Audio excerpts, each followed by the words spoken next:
Breathe better and sleep deeper with the Levoit Classic 160 Top Fill Humidifier. Don't wait. Check out the link in the video description to get your Levoit Top Fill Humidifier on Amazon today and enjoy a healthier, more comfortable home. In a reality where gun violence is an epidemic sweeping across America, we're taking a closer look at a crucial aspect that's often overlooked: those who survive it. Every year, over 48,000 Americans are shot and killed in the United States alone. But what about the ones who live to tell the tale? Non-fatal shootings account for nearly 115,000 incidents annually, leaving survivors to grapple with the long-term consequences of their trauma. As health journalists, we have a responsibility to amplify the voices of these survivors, to shed light on the physical, emotional, and mental impacts of gun violence. By doing so, we can work towards a better understanding of this complex issue and potentially inform policy changes that could make a real difference in people's lives. To get started, you'll need to cultivate shooting survivor sources, individuals who've managed to overcome their traumatic experience and are now looking for a platform to share their stories. When approaching them, it's essential to be sensitive, trust-building, patient, and open-minded.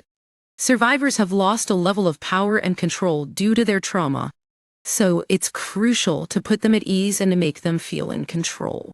One approach is to work with local community organizations that support victims of gun violence. These groups are often founded by people who've lost loved ones to the same tragedy they're now fighting against. They can connect you with survivors who may be looking for a way to process their experiences and share their insights with others. Support groups, too, can be an excellent resource for finding sources. But how do you actually interview these survivors? First, it's all about building trust. Take the time to get to know them, understand what they've been through, and be patient as they prepare for the conversation. Don't expect them to open up right away. Some may need extra time to feel comfortable sharing their stories. To make the conversation even more productive, allow your sources to review their quotes and context beforehand. This ensures that you're accurately representing their experiences without causing any harm. And, of course, be prepared for the possibility that they might decline to answer certain questions or step away during the interview if needed. Always respect their boundaries. The rewards of such an approach are, well, worth it. Some of the most insightful and illuminating interviews can come from survivors who feel heard and understood.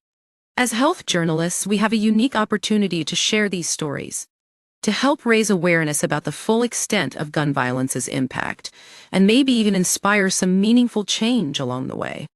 By choosing to listen, rather than just telling the story of those who've been killed, we can uncover new perspectives and shed light on an often overlooked side of this pressing issue. So next time you're reporting on gun violence, consider taking a closer look at the survivors. It's a perspective that could change everything.